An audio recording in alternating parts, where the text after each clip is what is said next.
জোরে বলেন সুবহানাল্লাহ। এক মাস বড় কষ্ট করে আমরা ঈদ পেয়েছি।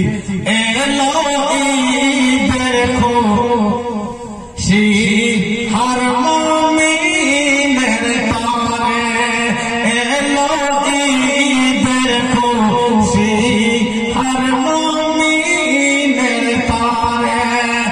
খুশি বেতে দাও, খুশি বেতে দাও সবার ঘরে ঘরে, এলো ঈদের খুশি হর মুমিনের তরে।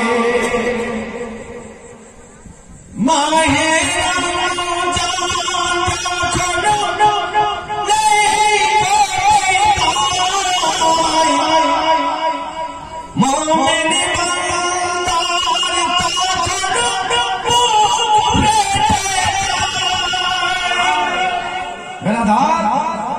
রমজানের রোজাতে যারা মুমিন মুমিনাত খুশি হয়, রমজানের বিরাহী মুমিন বান্দা বান্দিরা দুঃখ পায়, কিন্তু ঈদের খুশিতে দুঃখ ভুলে যায়। জোরে বলেন, এই কথাই বলছেন।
আপনারা এই ঈদের চাঁদ আছে, আর ঈদের উপলক্ষে মাহফিল করে সাজিয়েছেন। প্রথম ঈদের খুশি হোক চা না হোক, আজকে আপনাদের গ্রামে আছে কিনা? জোরে বলেন সুবহানাল্লাহ। আছে, আপনাদের গ্রাম সেজেছে। কবি বলছেন চার